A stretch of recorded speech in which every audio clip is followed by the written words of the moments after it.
Dun dun dun dun dun dun dun dun dun dun dun dun dun dun dun dun dun dun.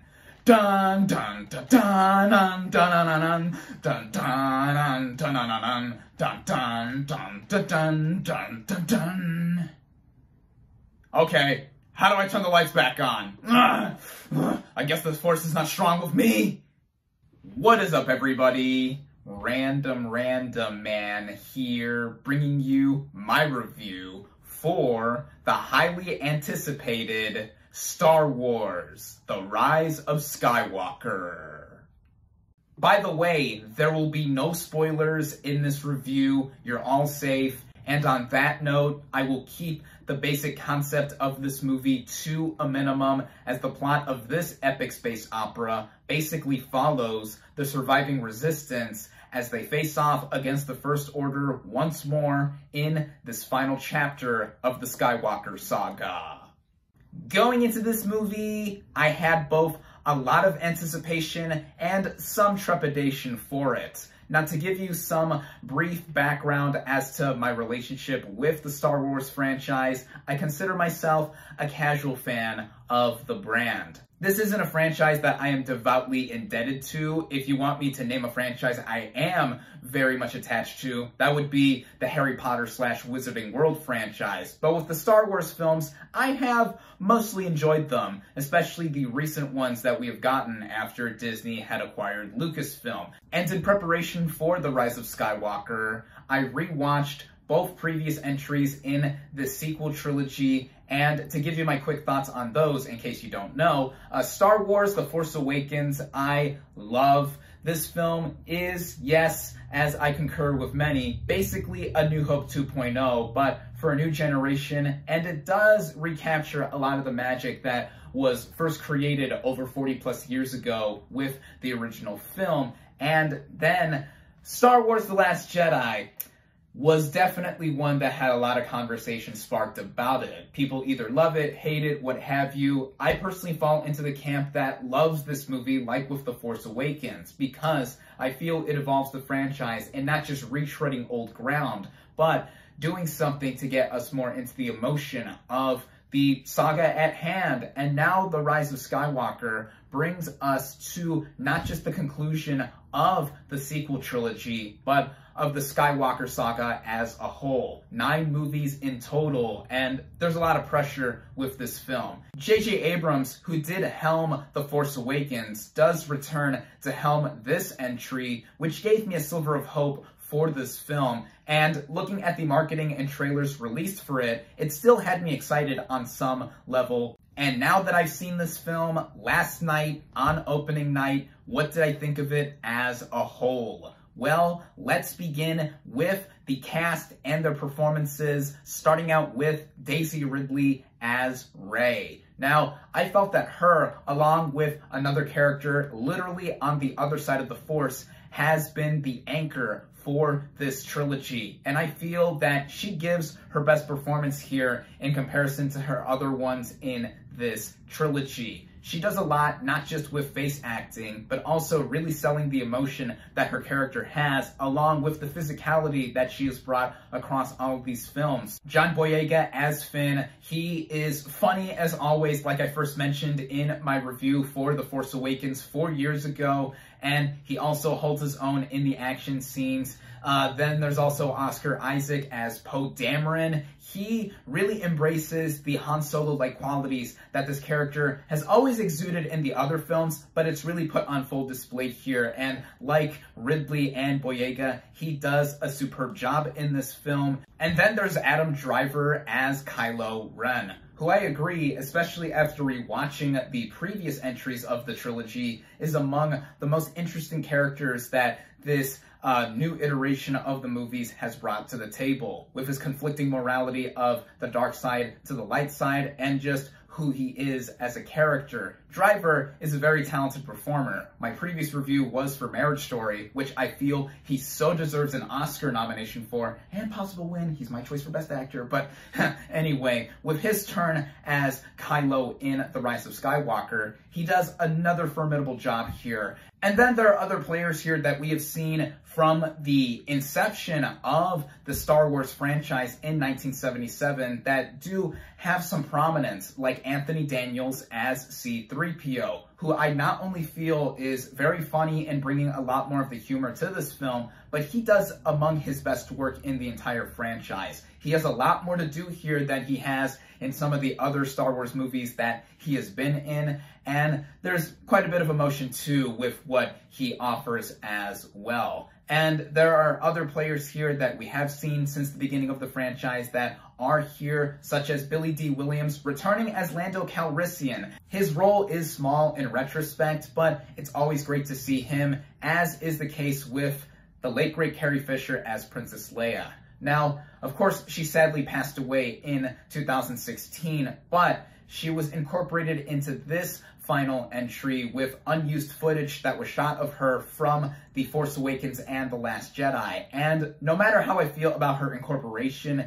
into this entry, it's always a joy and pleasure to see her, as she is among the biggest pieces of the heart that the Star Wars franchise carries as a whole. There are also quite a few new players introduced for this final chapter that in hindsight don't get that much to do, but I did like seeing them anyway. There are people such as Kerry Russell, who plays an old flame of Poe Dameron, Naomi Ackie, who shows up as an ally to the Resistance, Richard E. Grant, who is a new player in the First Order, and there are other various minor appearances and cameos from people that have showed up in prior Star Wars movies. And of course, Ian McDiarmid does make a really significant return as Emperor Palpatine, as the marketing and other trailers of this movie have clearly emphasized. And with all of them, I think they do fine or more than fine jobs for what their roles call for, but it mainly has to do with how I feel with the writing of this film. So with the performances as a whole, I think that everyone gives it their all. The writing of this film is where we get into the biggest talking points with it, as from the moment it opens with the initial crawl that fills us in as to what is going on here and the initial moments of the film, there is a lot going on here. This movie really goes into it right from the get-go. It starts at a breakneck speed and doesn't end until this movie finishes its about 2.5-hour running time. With this movie getting the ground running right away, it does bring a lot of positives to the table, I feel, because the pace I do think is consistent throughout, and I never found myself bored in the slightest while watching it. That being said, though, with the first 30 to 45 minutes of this movie, it's really apparent, in my opinion, that the movie is overstuffed and rushed with its exposition or lack thereof. The movie doesn't make it clear how much time has passed since The Last Jedi. From what I've gathered, it takes place about a year after the events of that film, but then we are just dropped into these characters here and now. That's easily the biggest issue I have with this film, and especially after rewatching The Force Awakens and The Last Jedi, the connective tissue that runs across all three of these movies is not as tight as it should be. Some have read into this movie as either completely disregarding The Last Jedi and what it left hanging, or it being an apology for what that movie did in pissing off so many fans. But I see it as this. It does pick up a lot on what The Force Awakens did introduce, and it does bring in a lot of big points that The Last Jedi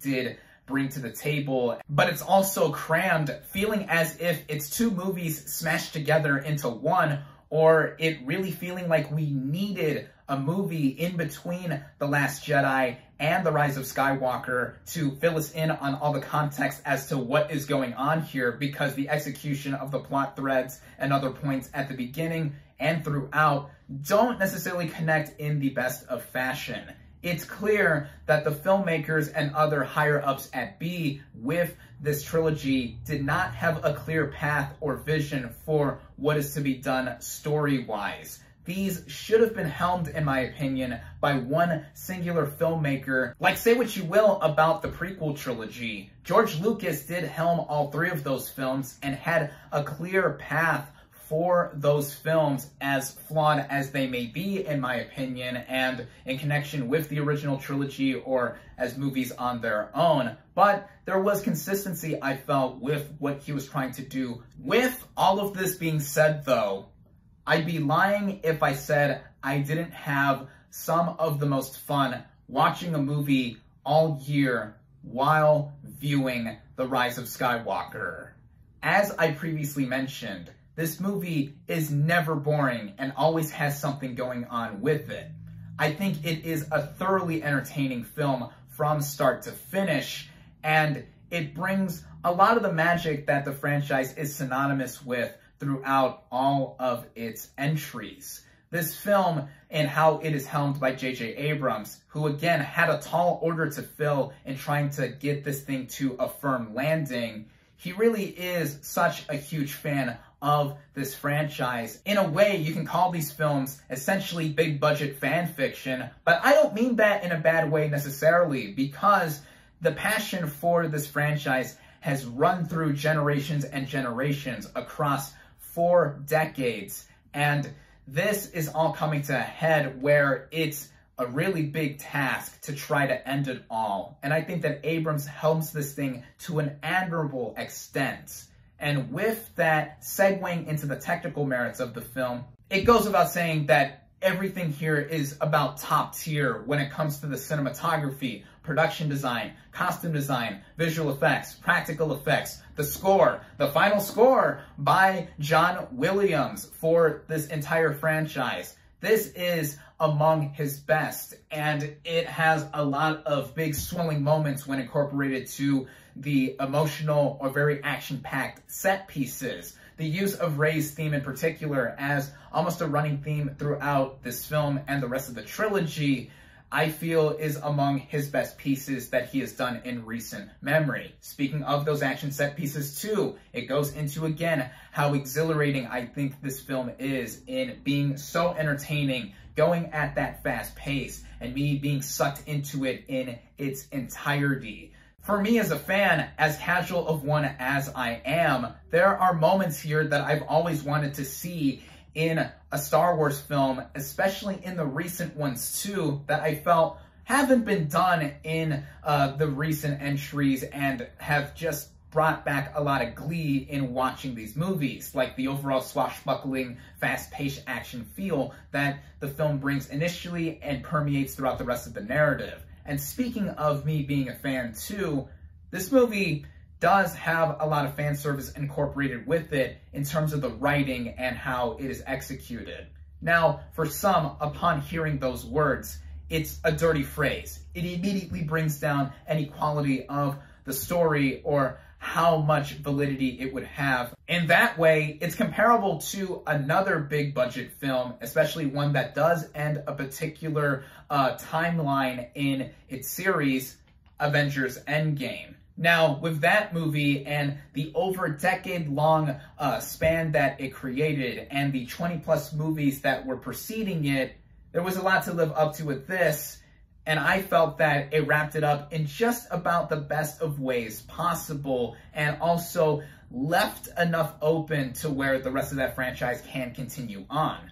The Rise of Skywalker doesn't entirely do the same thing despite being comparable to it, as this is the end of the Skywalker saga as we know it. And of course there are going to be more Star Wars movies later on, certainly more Star Wars related material from Disney, but with that, especially towards the end, yeah, there are moments here that are either going to rile up fans in the most positive way or the most negative way, depending on who you are. As silly as it is for me to point out, given how film is subjective as a whole, it really does depend on how invested you are with this franchise to get the most out of watching The Rise of Skywalker. After I posted my initial thoughts on Facebook upon leaving the theater watching this film, I was asked by a friend who asked me how a diehard fan of this franchise would feel about it, and if it would be any satisfying for him or others.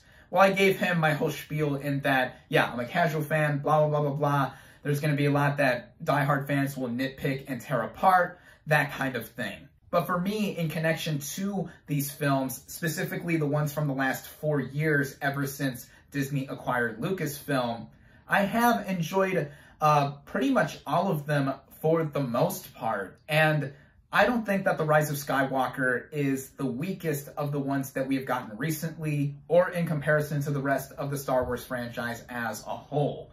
Yes, it is disappointing to see how this franchise has devolved into almost disposable generic territory, which is just like how a lot of people have described comic book and superhero movies as of late. And I'm not going to get into that whole conversation because that's a whole bigger topic beyond what this film has me talk about in the first place. But even with it being a letdown and not being the smoothest of landings for a big franchise like this, it is one that is hyperspaced and hopeful in its entirety, and spirit that's been brimming with it for over 40 plus years. For those of you wondering just now, yes, I did mean hyperspaced and hopeful in the biggest of puns possible, as yes, it's Star Wars.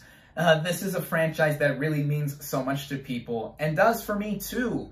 And I think for anyone who is interested in this franchise or has been a big fan since childhood or very recently, you're going to go see this movie. You probably already have. Maybe you're going to see it again to get a fuller opinion on it.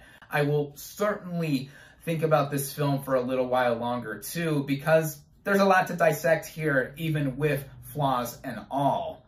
But it is among the most fun I've had watching a movie all year in 2019. As I previously said, I recommend The Rise of Skywalker with everything considered, and I do await more conversations to be had with it and the franchise overall, as that is what unites us in hindsight, because it's the love of Star Wars and how much we have a passion for it and what holds in the future for generations to come as they may discover it 10, 20 years from now and have their own opinion, just like we do right now.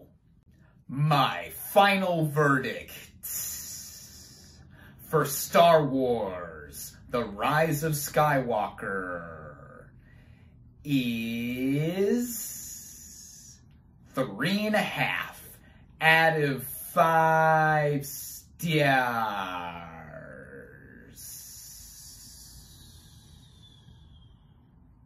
Thank you all, as always, for watching. Be sure to like this video, comment on what you thought of Star Wars: The Rise of Skywalker. Please keep the comments as spoiler-free as I've kept this review. Social media links in the description. Subscribe to my channel for more, and I'll catch you on the next movie review.